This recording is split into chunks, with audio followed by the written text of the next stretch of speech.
Thank you. First of all, I'm going to answer your question in a broader sense, because every election, and I've done many, this is my 6th election in 5 years, I've run provincially, municipally, federally. I've done a lot of elections, and I often hear questions about how will your plan help low-income earners or single people or people who don't benefit from the tax cuts that we've presented. We do have tax cuts that may be of interest to you. We will modify the Income Tax Act to enable income splitting, and I think that's really an exciting idea. But poverty, and why we still have poverty in this rich nation that we are so blessed to live in, it's one of those things that often baffles me. It gets down to a lot of the change that we need in society to put forward real solutions requires system change.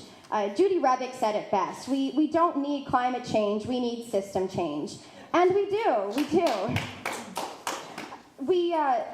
Right now, our quality of living is measured based on gross domestic product.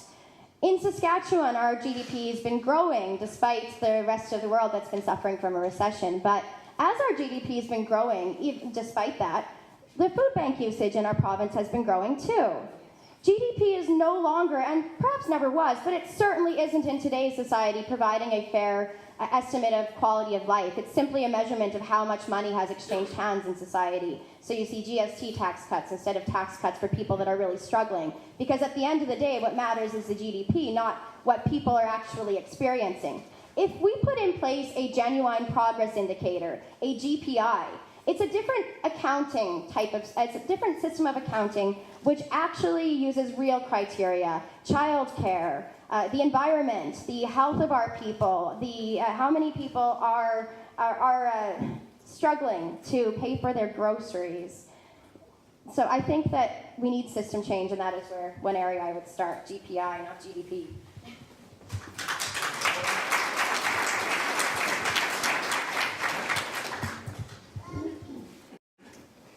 I guess I would point out that the government is trying to do the best they can given the resources that they have. And those resources, as we know, have been limited due to the downturn in the economy. But what we're trying to do in taxes is to make the tax system as fair as possible, and you pointed out a loophole in that system that is not fair. I appreciate hearing about it.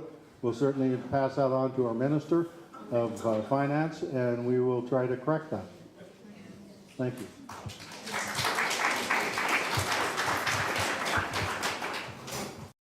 You raise an important question. And as a father who's struggling with the cost with my wife, the cost of childcare, and we're married, it's hard enough with 2 incomes to find childcare in Regina and in Moose Jaw. This is not an issue that's just unique to one part of Regina. And it's unfair in our system, our federal system, employment insurance and parental leave, right now as it stands, especially with single parents who want to take maternity leave or paternity leave, that they get penalized from EI benefits once they return to work. So one of the things I will do for parents, single parents and 2-parent families is make sure that we get rid of that clawback from employment insurance. One of the other things that I'm looking at doing as your Member of Parliament is in terms of lowering people out of poverty. We have to reinstate the federal minimum wage that was cut out by the Paul Martin government in 1996.